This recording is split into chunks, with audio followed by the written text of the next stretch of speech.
ஓ முருகா! வெற்றிவேல் முருகா! வேலுண்டு வினையில்லை, மயிலுண்டு பயமில்லை. என் அன்பு தங்கமே, உன் துணையைப் பற்றி ஒரு விஷயத்தை உன்னிடம் கூறப்போகின்றேன். ஒரு உண்மையை கூறப்போகின்றேன். அந்த செய்தியை கேட்டபின் நீ சந்தோஷத்தில் துள்ளி குதிக்கப் போகின்றாய். அப்படி என்னப்பா என் துணையை பற்றிய செய்தி என்று கேட்கின்றாயா? சொல்கின்றேன் கேள். உன் துணை உன்னை அதிகமாக நேசிக்கிறார் என்பது உனக்கு தெரியும். ஆனால் இந்த உலகத்திலேயே அவருக்கு உன்னைதான் ரொம்ப பிடிக்கும் தங்கமே. உன்னைத்தான் அதிகமாக பிடிக்கும். அவர்கள் பெற்றோரை காட்டிலும் உன்னைத்தான் அதிகம் பிடிக்கும். அது எப்பொழுதும் அவர் வெளிக்காட்டி கொண்டதில்லை. சில சமயங்களில் உன்னுடன் ஏற்படும் சண்டைகள் பிரச்சனைகளினால் நீ யோசித்திருக்கின்றாய், அவருக்கு என்னை பிடிக்காமல் சென்றுவிட்டதா? இப்பொழுதெல்லாம் எதற்காக என்னிடத்தில் அடிக்கடி கோபம் கொள்கின்றார்? சில சமயங்களில் என்னை புறக்கணிக்கின்றார் என்று பலவிதமாக உன் மனதிற்குள் யோசனை செய்திருக்கின்றாய். சில சண்டைகள் காரணமே இல்லாமல் வந்திருக்கின்றது. சில சண்டைகள் எதற்காக வருகிறது என்று தெரியவில்லை.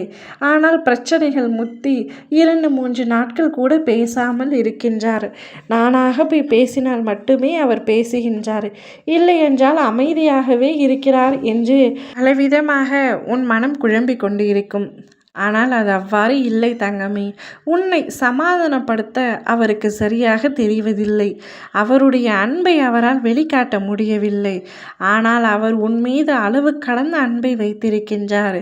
இப்பொழுது நீங்கள் இருவரும் சந்தோஷமாக இருக்கின்றீர்கள். அதில் எந்த ஒரு குறையும் இல்லை.